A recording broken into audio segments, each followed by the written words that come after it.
How do you cope with the loss of a loved one?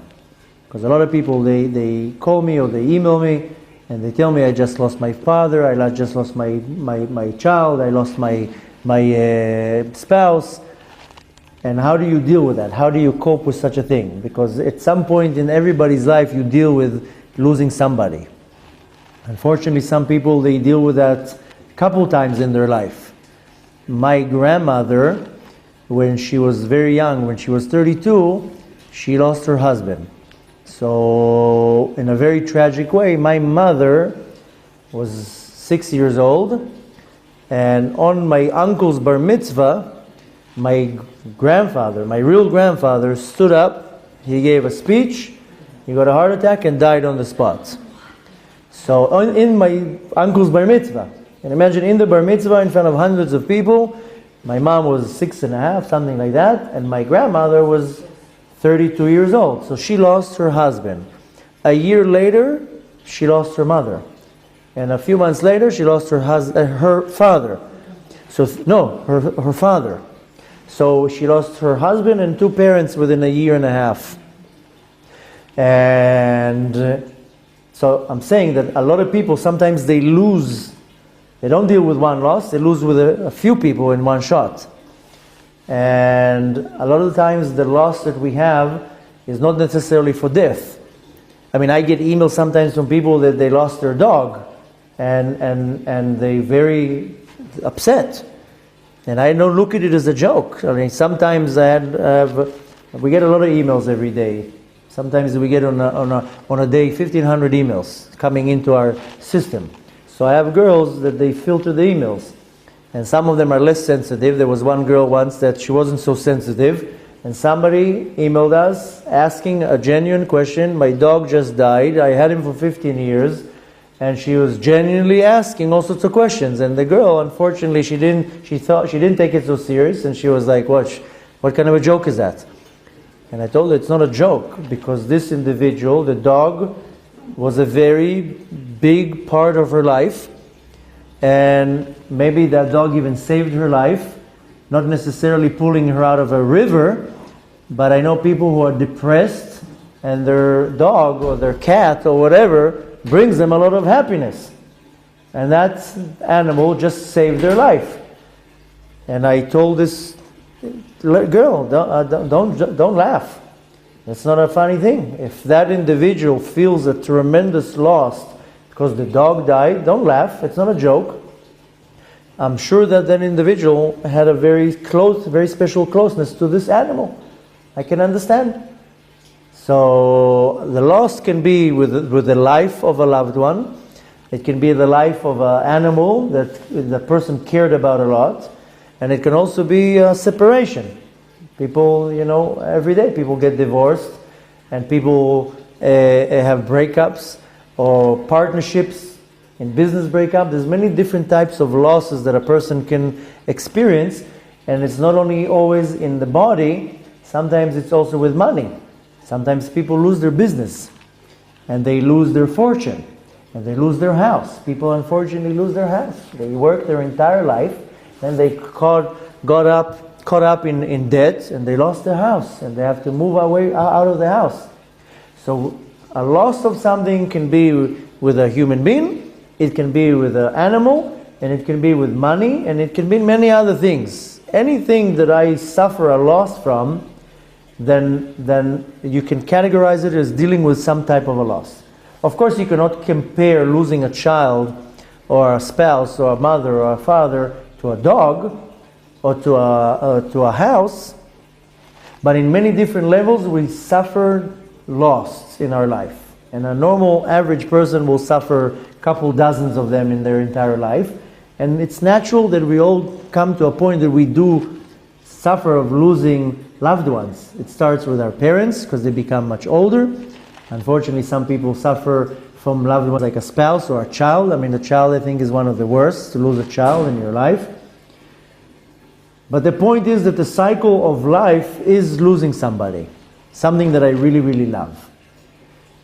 One time I went to a funeral not a funeral, a shiva, and everybody was upset, and everybody was sad.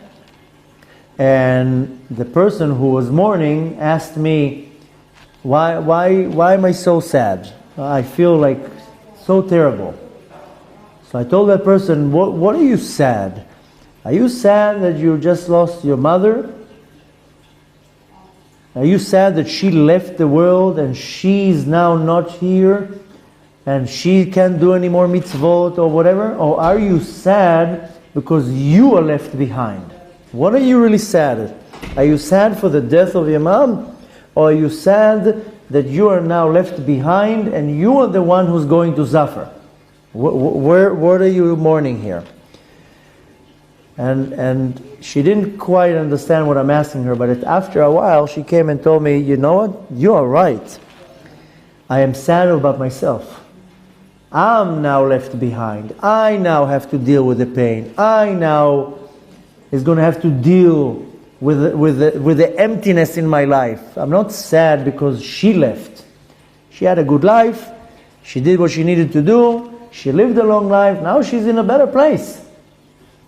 So the analogy here was that specific individual was sad because she had to be left behind and deal with the loss. And this is the problem that we deal with in most cases, is that I'm dealing with my pain. It's not the loss of what or whoever was lost. A few years ago, my sister, her husband, very young man, he was 39 years old, went for a jog and got a heart attack and died on the spot. My sister was 37, she was left with 3 kids, and it was, this is a big tragedy. And it totally shaken her. And she was very, very upset. And she was upset at him. How could he leave me? How can he leave me now with the kids? And how did he do that? And I kept telling her, well, you think he chose that? You think that before he went to a jog, he was praying to Hashem, made me have a heart attack? He didn't even think about that. It came so sudden, he didn't say goodbye. There was food on the table. He was going on a jog. He, in his mind, he have meetings tomorrow. He has to come and live his life. You think he planned that? You think that he had a survey and he says, yes, I want to die with a heart attack? Why are you upset at him? So, unfortunately, when we experience a certain loss, the main pain is the pain that I have. I'm not necessarily mourning what happened to the other individual. Now I'm sad because I have to deal with something that was taken away from me.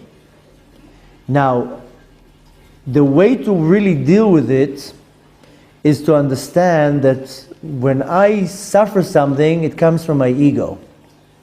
Now, I'm not saying it in a negative way, my ego, but an ego is the power that makes me feel that I'm something. If I wouldn't have an ego, I would be 100% annulled to the Master of the universe. That's why Avraham Avinu says, "Vani afar va'efer." I'm like the dust of the earth.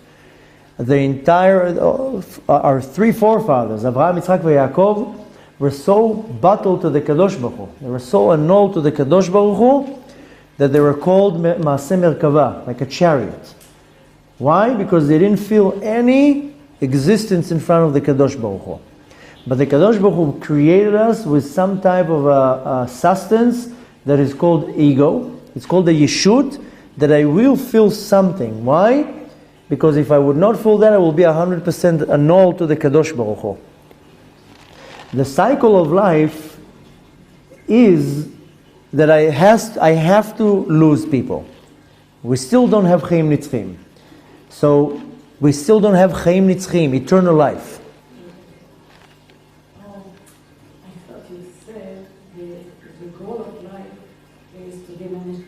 No.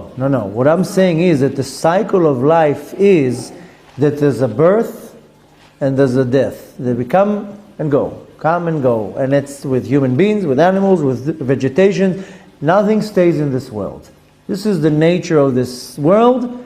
And when Mashiach is going to come, that's going to stop. Then we're going to change our state and it will become Chaim Nitzchim, eternal life. So, till that happens, we have some type of a husk, this klipa, that creates what's called yeshut. Yeshut is some type of an existence, because if I would not have it, I would be 100% annulled in front of the Kadosh Baruch Hu. So this power makes me feel like an existence, that I'm something. Because I have this power, then when something is taken away from me, then I feel the lack of it. Now the reality is that since Hashem already put in this world this cycle of birth and death, Hashem also put in this world the ability to let go.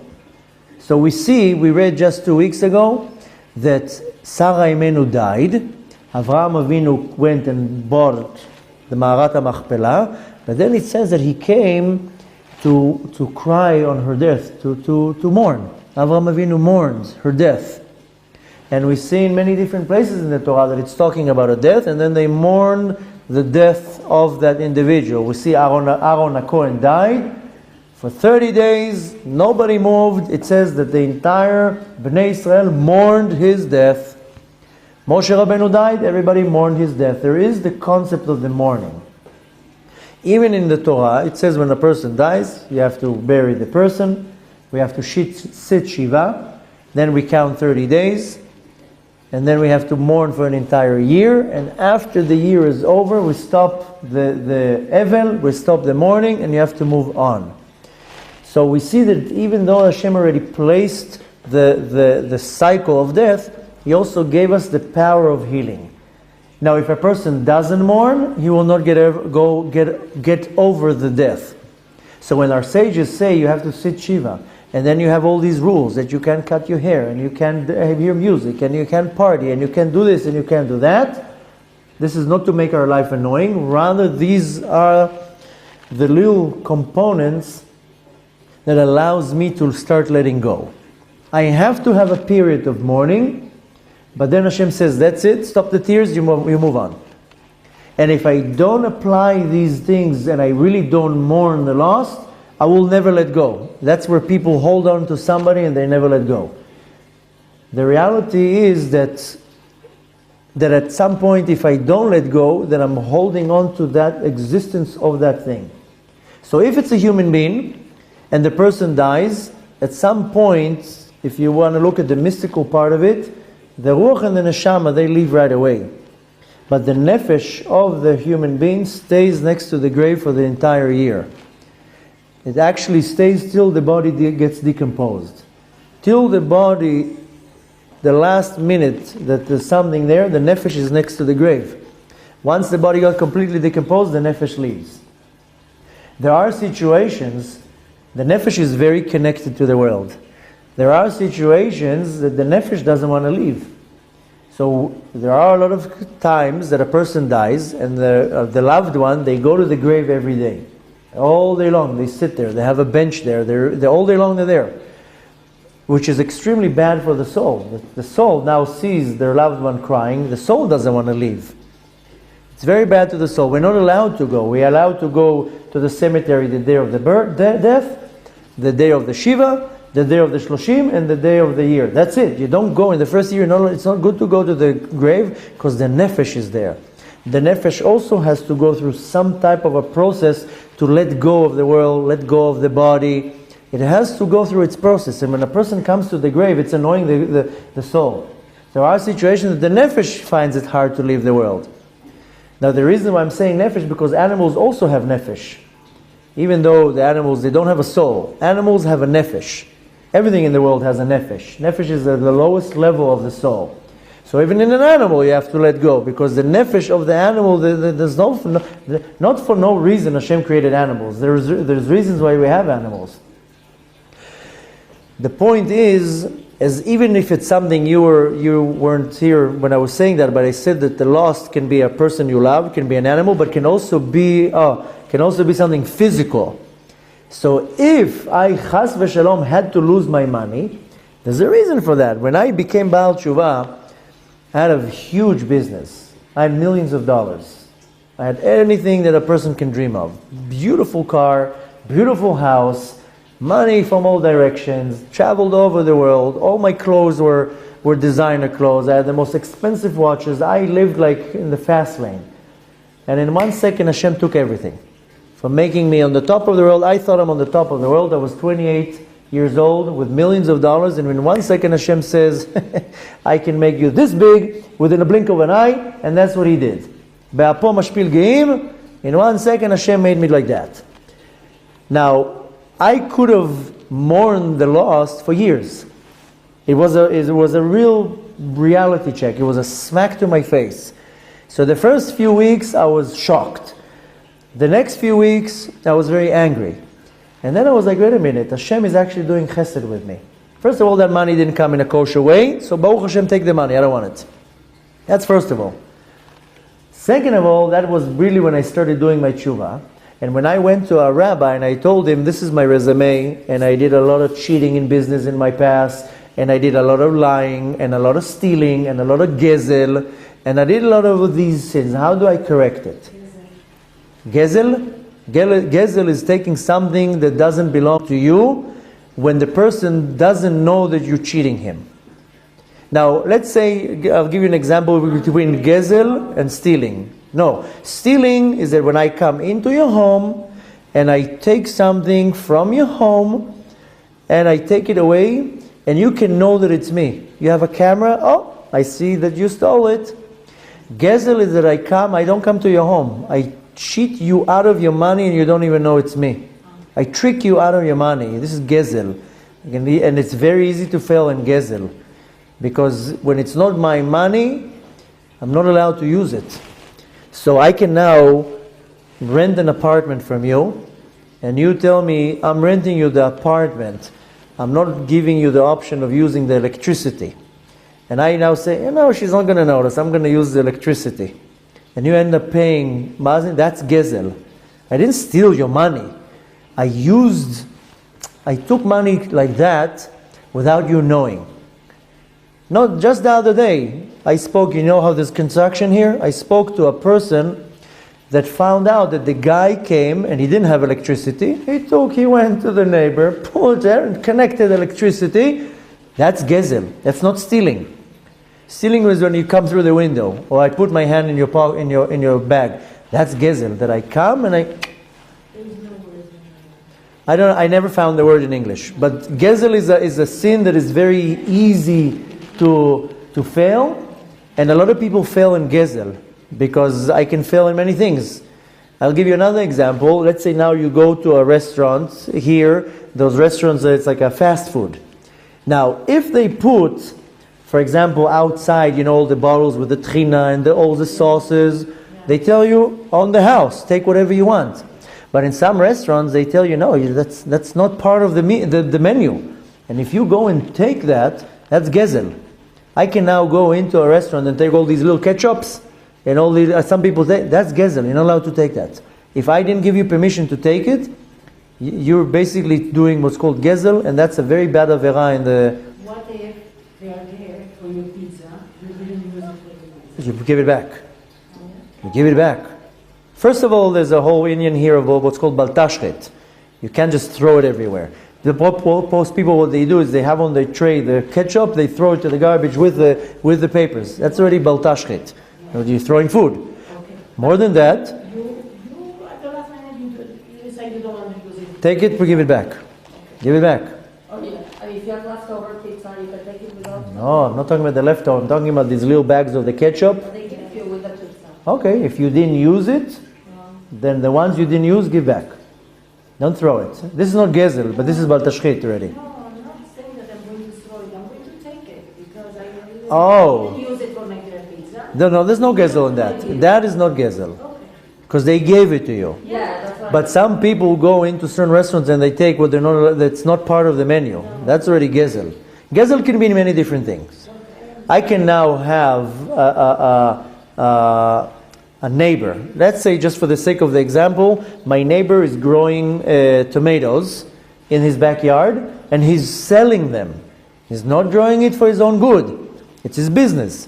If I now go in and take tomatoes, I didn't steal, I did gezel, because I basically made him make less money because he could have made money with the tomato that he was about to sell. I'm not going into all the halachot now and if. I'm trying to explain to you what's gezel. Gezel is very easy to fail in. And, I'll give you another example. If I now have a store and you come to buy certain things, if the price of the milk is 5 shekels, and I told you it's 5.5 shekels, that's the 50 cents, the 50 agorot, that's gezel. It's not the price. If the price is advertised, if I want, you want to sell it for 6 shekels, sell it. But don't say 5, and the price is, and then you're telling it it's more. So there are many different examples for gezel. B'ezrat Hashem, we should do a course about all the halachot of gezel, because this is something that a lot of people fail in. And gezel can be time.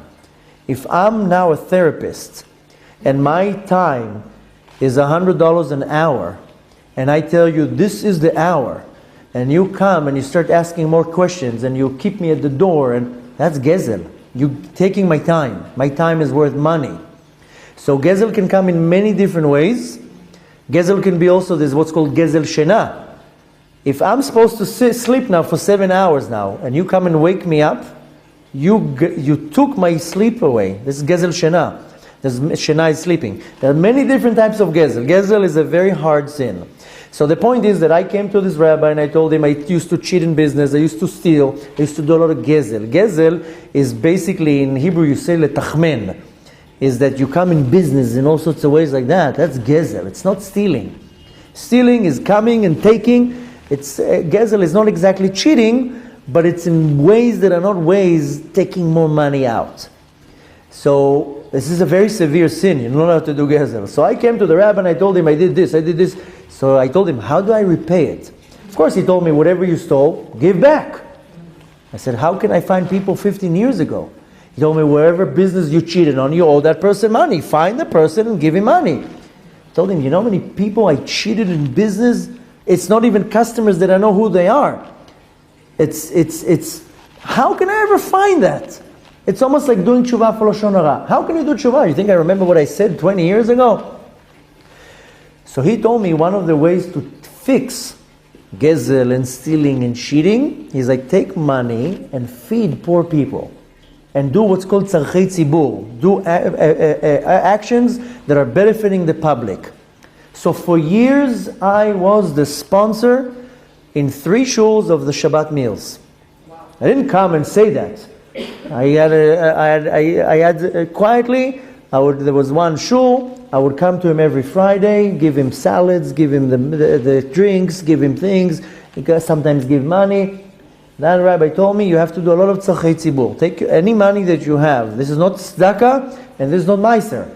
You take money and instead of buying yourself a good meal or a nice suit or vacation, you go and you feed poor people. They don't need to know that it's you. Why? Because you took money out of people that they didn't know. Now you give money back to people without them knowing. Balance it out. So when Hashem took all my money, I was like, Baruch Hashem, that's probably all the money that I took like that Hashem says, I'm going to do chesed with you, I'll take it from you and I'll make sure it's covering all the holes you did. Because there's no chance I would find people. The thing is that I so much wanted to do tshuva that I would pray my kishkes, and I did all the remedies in all the books to find the people, and Hashem in miraculous ways brought people in front of me. People that I owed them money, people that I stole from them, somehow appeared in my life. Shocked when you gave them money? Yeah, some of them were extremely shocked. Some people, I came to them, I owe you money, I took money from you, I owe you money. And they're like, what? So, of course people were shocked. When you give somebody money, they're not getting angry. When you give somebody money out of the blue, they love you. But people were shocked that I came to them, I told them I cheated you 10 years ago. I stole from you. I don't know what it is, where it is, here's money. How can I appease you? So some people are like, it's fine, I didn't even know, just take the money, donate it. Some people are like, give me the money, thank you so much. The point, excuse me? Yeah? So the point is that when Hashem took all my money, yes, in the beginning I was extremely upset because I had a lot of money. Everything was gone. But how did they treat you after when you bumped into them? After they, how would they treat me? With respect. Some people, one with respect, one with not respect. The point is not how they treat me. I didn't care how they treat me. I wanted to square my debts. Wow. I did not want to carry a debt that I cheated somebody 20 years ago in business, whether they know about it or not. If they know about it, it's worse because they hate me. If they don't know about it, so okay, they don't feel hurt, but they were cheated out of their money, or they were something was stolen, then I didn't care how they are being treated. I cared to square things away. So I really davened my kishkes to Hashem, made me do my tshuva. So when Hashem took all my money, yes, I had all the reasons in the world to cry and to be upset at the Kadosh Baruch Hu. How you dare take the money from me? Le'efech, I was like, Baruch Hashem. Hashem did such a chesed with me, such kindness. Thank you for taking this money. I don't want this money. If it belongs to me, then it will come back. It didn't belong to me. Thank you for taking it away. So the way how I dealt with that loss, even though it's money, unfortunately, I know many people that it's worse for them to lose money than to lose a loved one. They don't care if they lose their spouse or their parents. They care if they lose their money. But any type of loss is basically Hashem taking something away from me. And I have two options here how to deal with it. I can either deal with it in an immature way, and I'm not saying it chas v'shalom to hurt anybody, but to look at what was taken from me.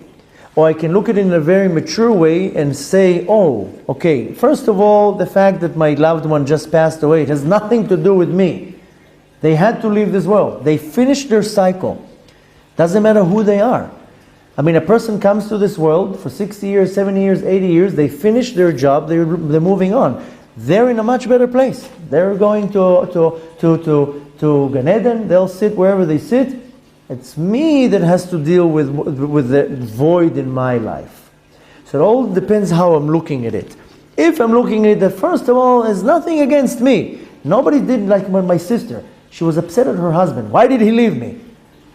I said, what kind of an argument you're putting here? You're upset at him that he left. He didn't choose to leave you. He did not choose to leave you. That was the Ashgacha Pratit. His soul came down to the world for 40 years. That was the time for him to leave. It has nothing to do with you. Don't take it personal. Don't be upset at him.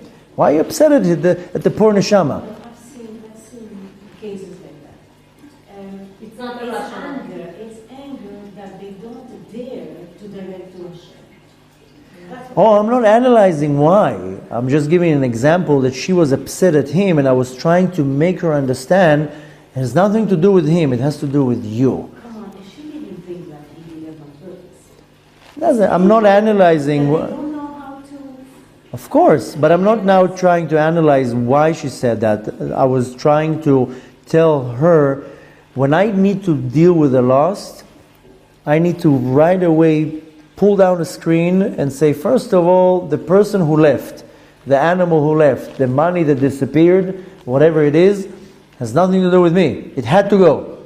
Yeah. Now when I have a void in my life, I do have to mourn. I cannot mourn money. That's already, if I lost my house or I lost my money, I cannot mourn that. That just has to come to me as a wake-up call. But if it's a loved one, I have to go through the motion of mourning because there is some type of spiritual connection and I have to let go. But one of the ways of mourning is understanding that the person who left is in a very good place. It accomplished what it needed to accomplish. It had to leave. But it's still hard for me to live without that person. Of course, I didn't. So it's not. My day-to-day life could be horrible since I don't have. And the way to let go, the only way to overcome this loneliness and the void is by letting go of the person who had to leave. If I'm holding on to that person, some people, unfortunately, when somebody dies, all the house is pictures, and they hold the clothes and don't give out the clothes, and constantly, it's not healthy. The right way is to sit, to be sad, to mourn. That's why our sages, the sages are not a bunch of rabbis who sat in a shul and said, okay, let's see how we can annoy them.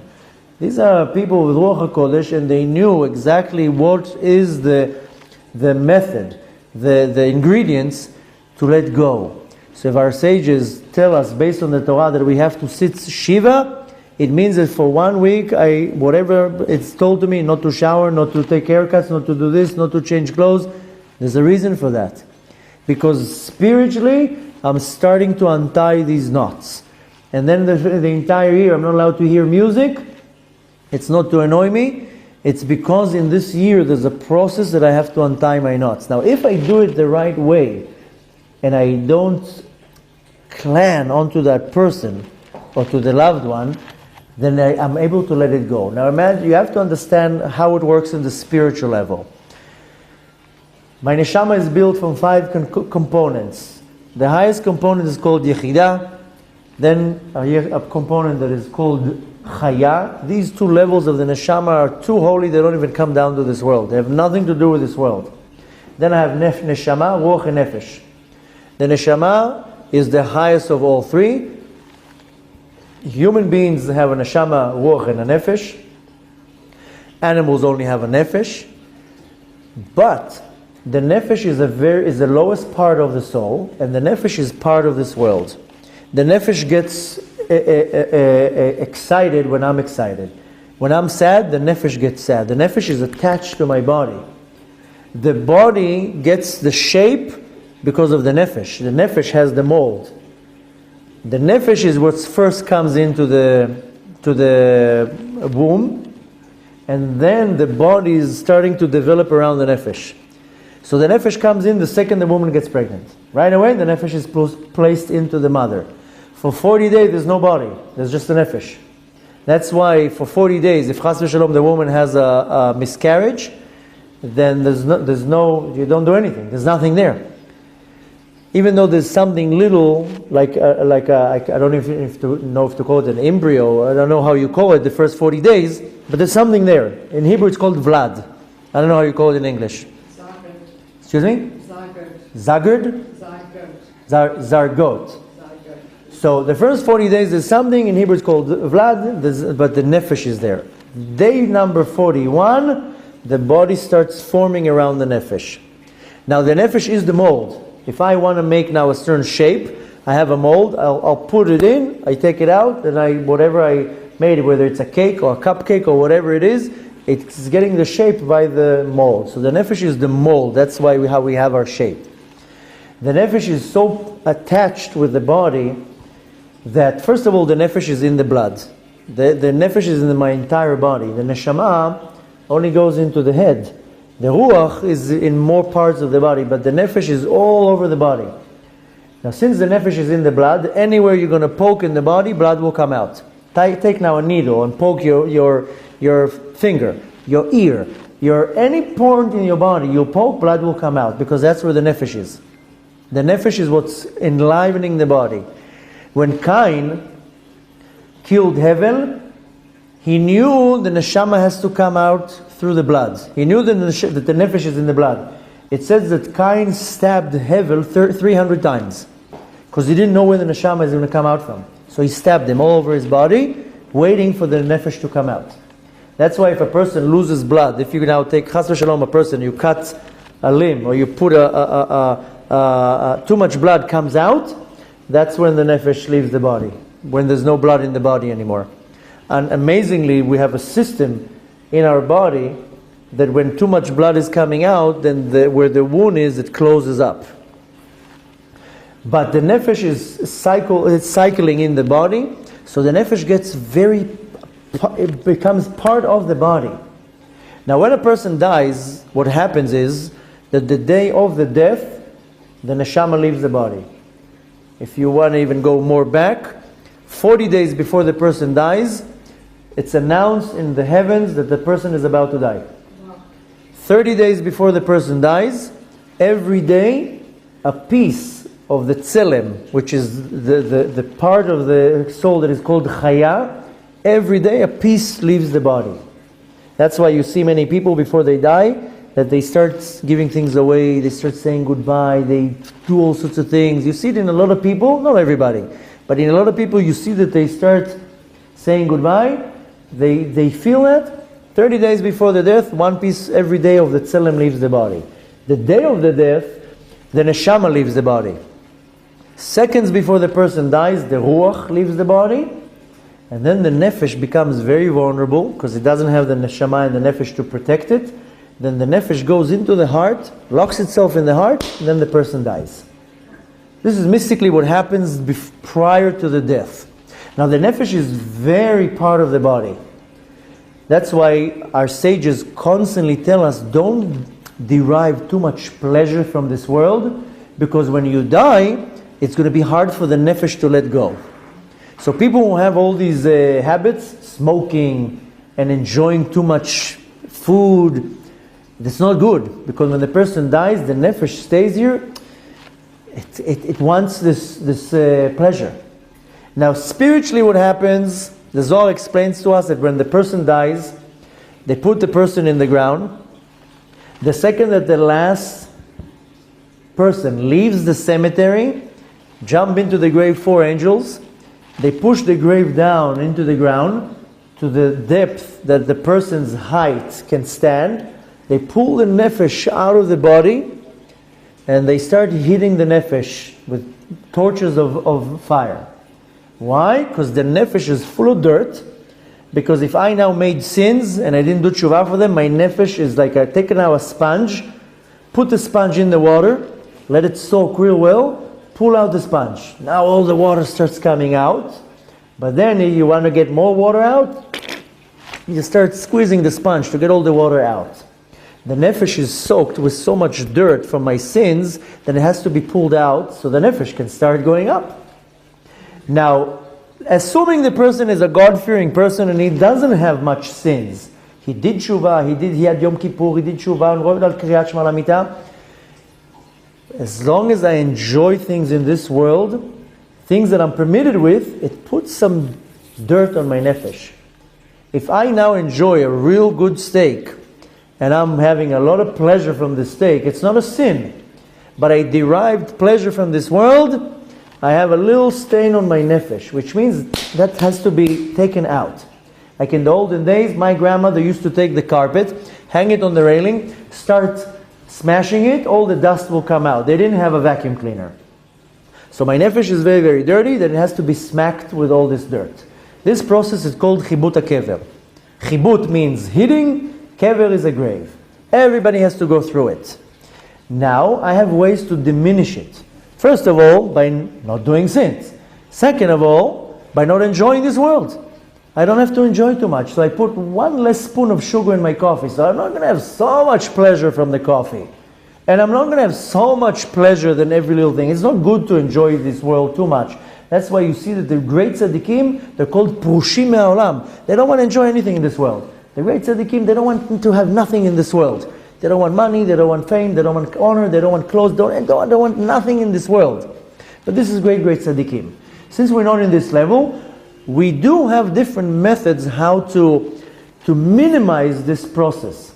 But the one and most important is that when I pray Kriyat Shmona Esrei, at the end, I have to say a verse that has the first letter of my name and the last letter of my name.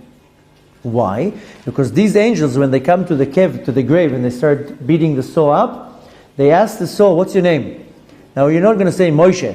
You're not going to say my name is Rachel.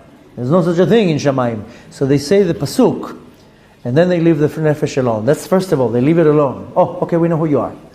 We have a custom that we also say a pasuk of a name of a tzaddik. The person, each one has a certain tzaddik that they're connected to. So a Breslover has a connection to Rabbi Nachman, the Lubavitcher has a connection to the Lubavitcher Rebbe, the Sephardi has a connection to the Ben Ish Chai. Everybody has a certain connection, but it is recommended to say a pasuk of the name of the tzaddik. Why? Because the nefesh says this pasuk, and the tzaddik already comes down and says, he has a connection with me. There's many other ways to diminish this chibut kever. I don't want to do a class about that. We will do classes about that when we're going to start learning about the Zohar. But one of the ways of getting rid of this chibut kever is to chant Torah off by heart. That's why our sages constantly say to say Tehillim off by heart and Mishnayot off by heart and memorize Tanya, whatever it is, to say Torah off by heart, because by you chanting it off by heart, you are basically cleaning the nefesh from all this dirt. So Bezrat Hashem, we will do a shiur about that, but the point is that the nefesh stays next to the grave. The mystical reason why we sit Shiva is because the nefesh does not want to leave the world. The nefesh wants to go home. So the nefesh, after the body is buried, it goes home to where all the loved ones are. And it wants to be there. And it sits there. And it's crying too. It doesn't want to leave the world. That's why we cover the mirrors, because the nefesh can see itself. And when the nefesh sees itself, it gets such a shock, because I'm dead. I died. I don't want to die. The nefesh sees everything and he understands everything. If you know my personal story, how I say, I saw everything. I was standing out of my body, and I saw my body, I saw my parents, I saw everything. It caused me to hey, I don't want to leave. I don't want to leave. I didn't finish my job here.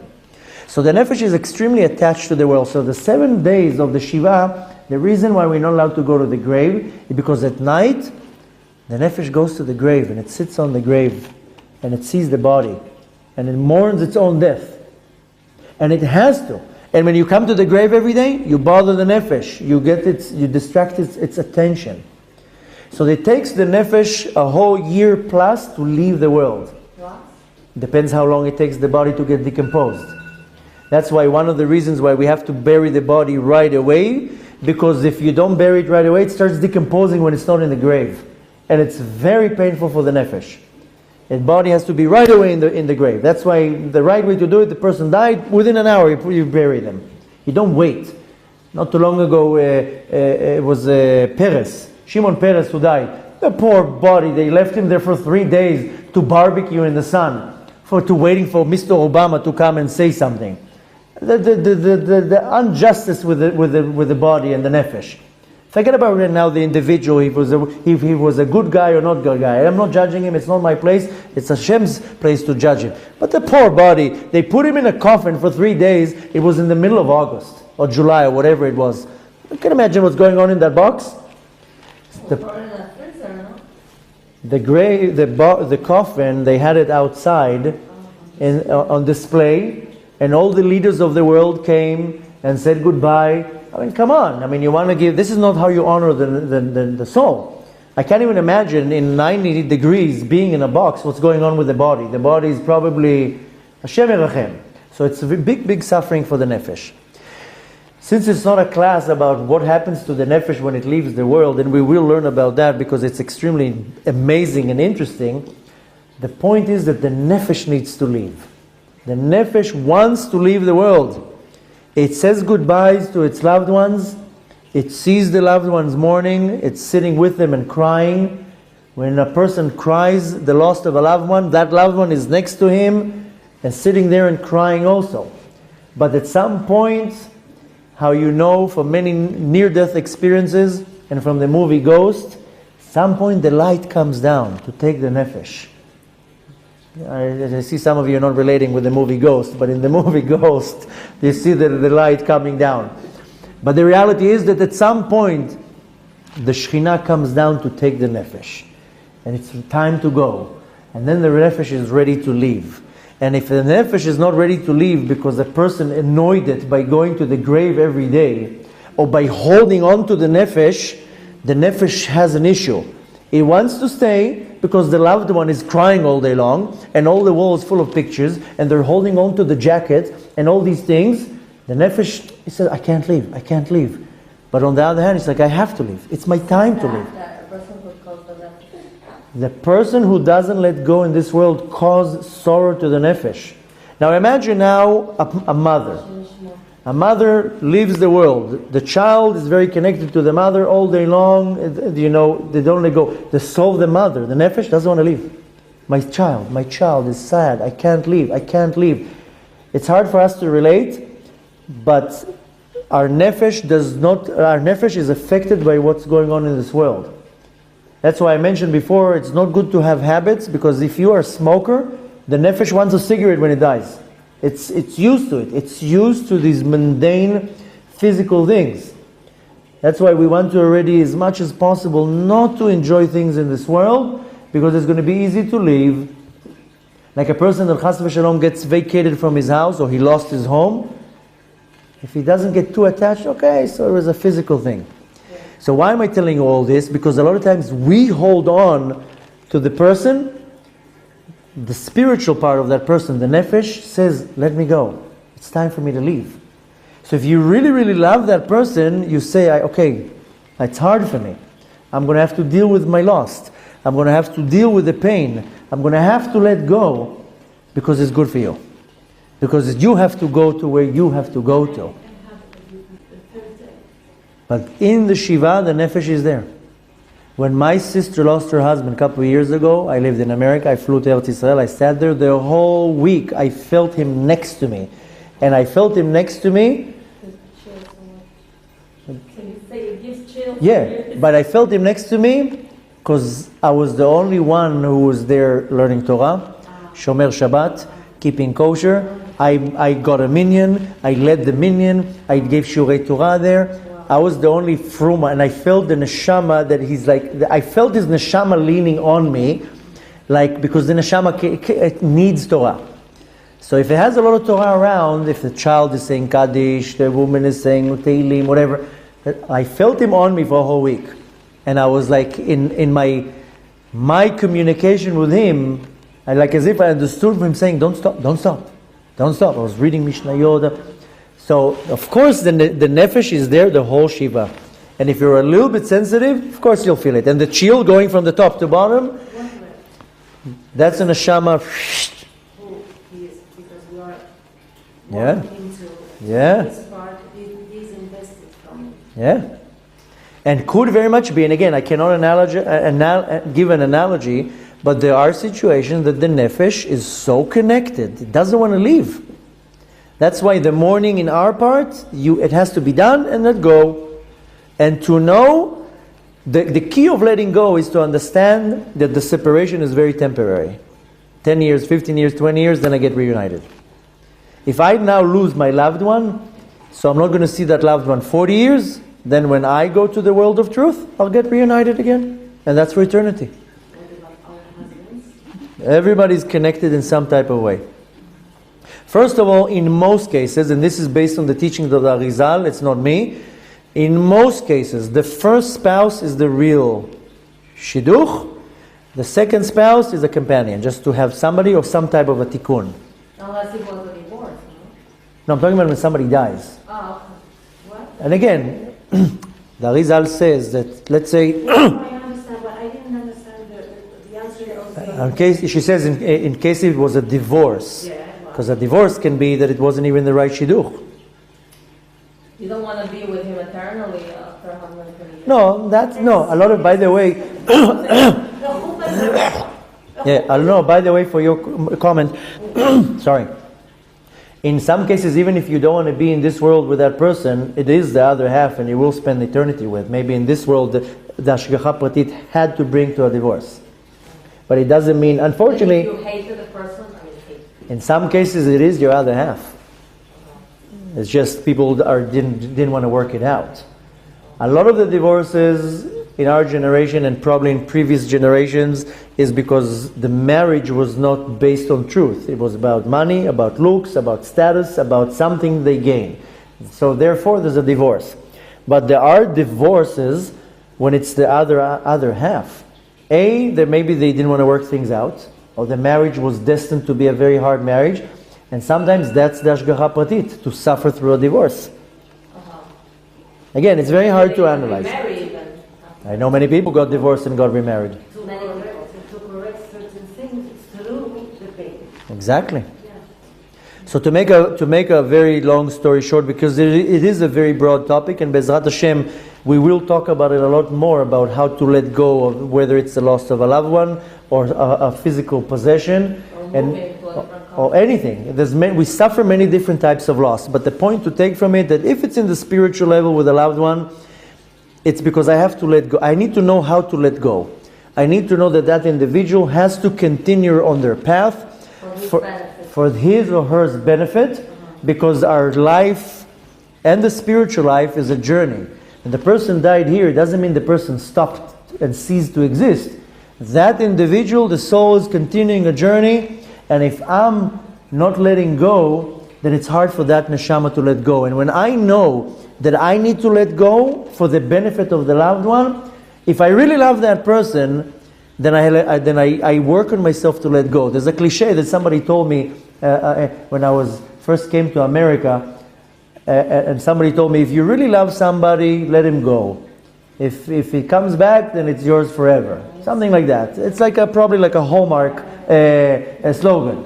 But the point is that there is chokhmah here. If you really love somebody, then you have to let him go. You have to have, the person has to have freedom. In this world it also applies, but in the spiritual world, you really love somebody, I know you suffer the loss. There are ways to heal the wounds, but you have to also be less selfish and say that person has to continue on their path. I'm going to let go. I'm not going to hold too much things of that person. I'm going to remember, I'll have pictures, I'll have beautiful memories, but not to like in such a way that I don't let go.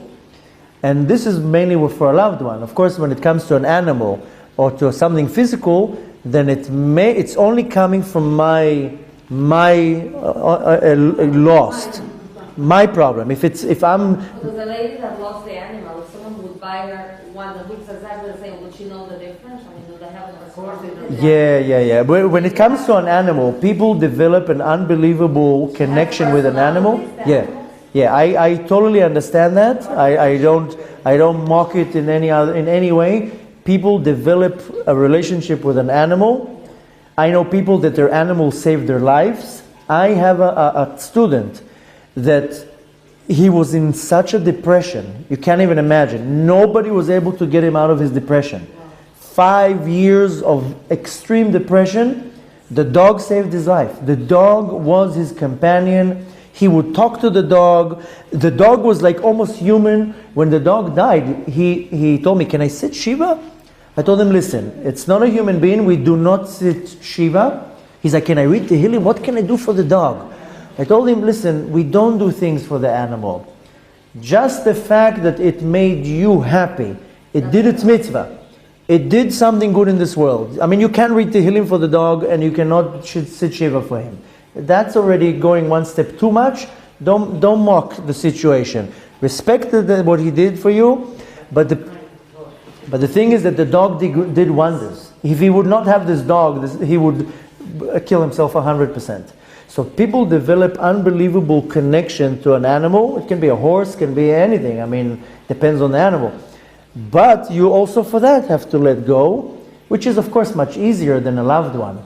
But in any situation of a loss, when it comes to a loved one, the thought in my mind has to be, it's for their benefit.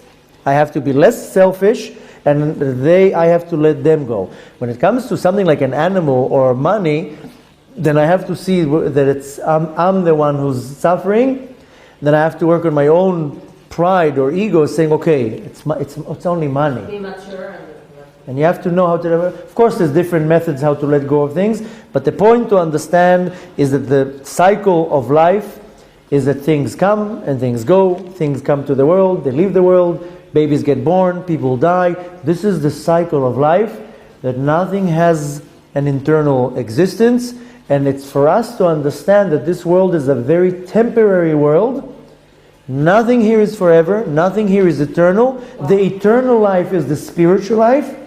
And anyone that I lost, I will get reunited with them at some point. That is the comfort that one needs to take, that I lost now a loved one. In 20 years, in 30 years, in 40 years, when I leave the world, you get reunited right away. You become one. And if B'ezrat Hashem Mashiach comes way before that, then they come back in the resurrection of the dead. Then we're going to celebrate the infinite world and the eternal world. Till then, it's another way for me to understand we're still in exile and the world is limited. So everything is limited here, and at some point everything has to go. And it's the cycle of life, and that's the Ratzon of the Kadosh Baruch Hu. And it's only about understanding that it's only very, very temporary. Nothing is permanent in this world. So even my loss is very, very temporary. I go a lot on tours of lectures. I go for a week, for 2 weeks, sometimes for 3 weeks. In the beginning it was extremely hard for my kids. You know, in the mind of a 5-year-old, Abba left. He doesn't know if I'm coming back. He sees me on a screen, hears my voice. A 5-year-old doesn't know I'm coming back. After 2-3 times, when they know I'm coming back and I'm actually coming back with presents, oh, it's actually a good thing that he goes on a trip. In the beginning, it was extremely hard for them. My dad disappeared. But when I come back with treats and with sweets and with toys. Now, psychologically, the separation is actually good. I gain something out of that. So I explained to them, in this world, everything, even if I disappear for a week or two, I always come back. So in this world, your loved one disappeared, he will come back. You'll get reunited. B'ezrat Hashem, it should happen very soon in our days. Mashiach will be here. All our loved ones that disappeared to the world of truth will be returning to this world with the coming of Mashiach, with the resurrection of the dead. And B'ezrat Hashem, very soon, Mashiach will be here and we're going to cease to suffer loss of everything and just gaining eternal life.